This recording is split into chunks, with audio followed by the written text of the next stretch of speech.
කොහිලා devil එකක් හදන්න මෙන්න මේ විදිහට සුද්ධ කරගත්ත කොහිලාලයක් ගන්න ඕන. අරගෙන අපි මේ වගේ කුඩා කෑලි වලට කපලා ඒකේ තියෙන අර නූල් ගතියත් අරගන්න ඕනේ. මම කලින් වීඩියෝ එක ඒ කරන හැටි කියලා දුන්නා. ඩිස්ක්‍රිප්ෂන් එකේ දාන්නම්කෝ.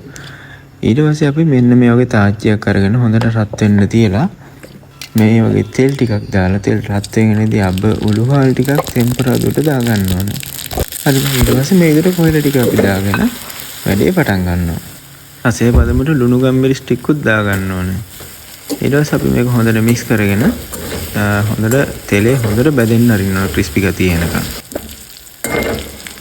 මේක දැන් ක්‍රිස්පි ගතිය එනකම් බැදගෙන තියෙන නිසා අපිට මේකට දාතේ සුදු ලුණු ටිකක් සිහින්න කපාගත්ත සුදු ලුණු ටිකක් ඊට පස්සේ සිහින්න කපාගත්ත බීරෝන ටිකකුත් දාගන්න මේ වගේ. සිහින්න කපාගත්ත අම්මිරිස් කරල් ටිකකුත් මෙන්න මේ වගේ අම්මිරිස් කරල් ටිකකුත් මේකට ඇඩ් කරගන්න ඕනේ. මේ කරකින් ටයිප් කරන්න.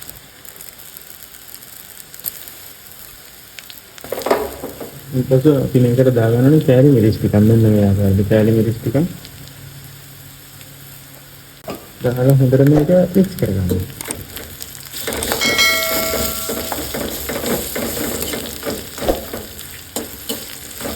රයිට් අපි ටිකම ෆ්‍රයි වෙන්න දෙමු.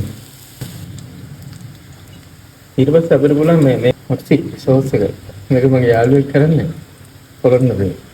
අපිට පුළුවන් ඊට මේ සෝස් එකෙන් ටිකකුත් දාගන්න. මාර රසක් එන්නේ මේ ඩෙවල් එකට. අපි දාලා බලමු.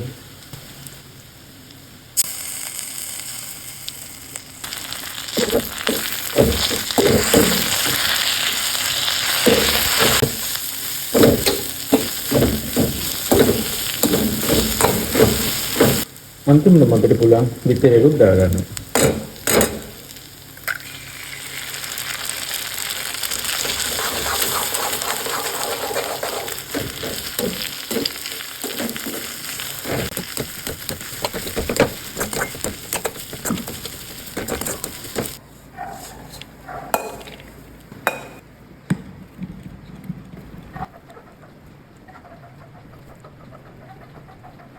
බලන්න පුළුවන් මෙන්න මේ වගේ කොහිලා ඩෙවල් එකක් හදලා.